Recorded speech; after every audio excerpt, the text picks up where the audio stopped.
Okay, Minister, you've given us the 6 themes that came out of the Royal Commission report, and I think you said about, was it 140 something recommendations? I'm not going to ask you. It'd be a good test to see if you've memorized all of them. But I've been deeply immersed in them, Antonio. I can imagine that's huge work to be done. So, okay, so the report's been published. Has there been any reaction before getting on to how you're responding to them? Yeah. Yes, has it been any major reactions, especially in the parliamentary circles?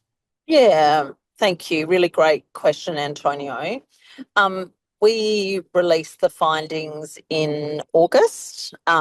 Just, we received them then and then we released them. And one of the things I just wanted to say is alongside the sort of 654-page substantive report, there was another report called Voices, which was 112 pages of stories from really, really brave survivors who shared their experiences. And one of the things that I wanted to do is to make sure that before we received the Royal Commission and immediately after, that I reflected with some of those survivors about how they felt about the report.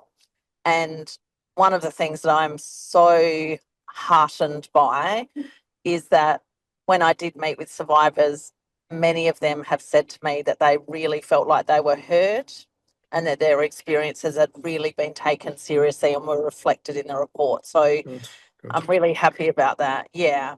We when the Premier and I stood up and released it, as I said, we immediately accepted 7 recommendations because they are the recommendations that kind of provide the foundation, the framework for change, the structures for change. And then we have said that by the end of the year, we will respond formally to the other 129. So there's certainly been a lot of commentary about the Royal Commission. I've been out doing forums about it everywhere. It's been great to see how many people are engaged and are wanting to help. But I guess we are still to provide that formal response, and we'll do that before the end of the year. And then some really long-term work of implementation continues. So there's been commentary generally, but not really a whole lot of debate in Parliament because we still have that process of deeply considering everything we've been told and then getting to that point of response. Well, given that there's not much left of this year, and at least some of it might be taken up with festivities, etc., I can imagine your department or departments are very busy putting together your formal response to all of those recommendations.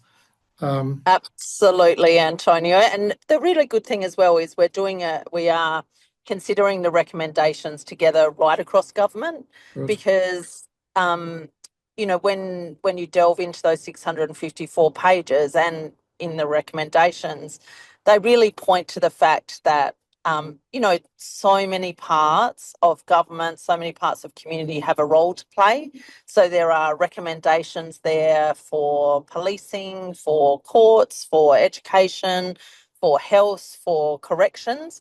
So we're really collectively considering that response, and really importantly, because this is not a Royal Commission where, we'll simply just be able to tick off recommendation, in order. They're deeply interconnected, and they require multi-agency consideration and response. So that consideration is really deep and really collaborative, and rightly so.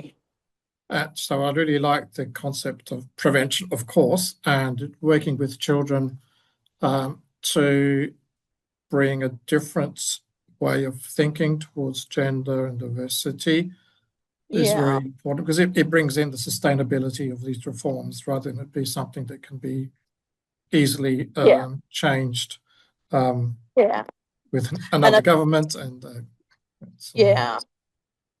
absolutely, Antonio. And I think in our terms of reference for the Royal Commissioner, unlike what has happened in some other states, we actually specifically asked her to consider the experiences of children and young people. Yeah. And that is really important because, as I said earlier, there is a deep connection between the experience of violence and connection with the child protection and family support system. About 80% of matters that come, or children and families that come into contact with the system, there is an element of domestic, family and sexual violence in amongst why they're in contact with the system.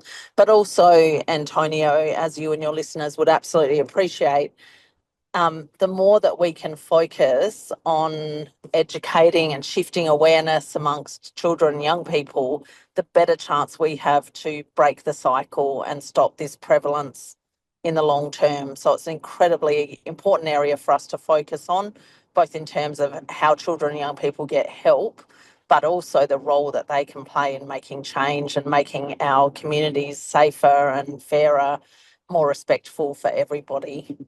Yes, cultural change takes a long time, but it's important. It does. This is certainly a big change from your previous portfolio of sports, but there can be the good synergies across those areas. Absolutely. Yes.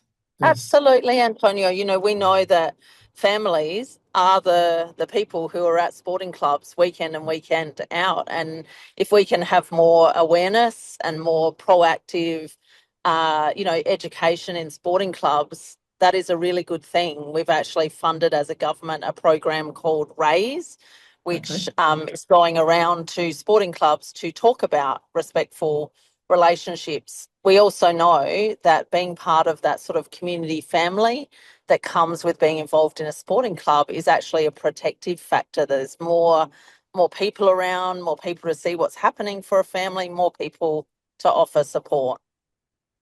Yes, indeed. Well, thank you, Katrine Hildyard, a member for Thank you, Reynell. Antonio. My absolute pleasure, Antonio. Grazie. Thank you. Thank you to you and to all of your listeners. I've really loved joining you, and hopefully I can again.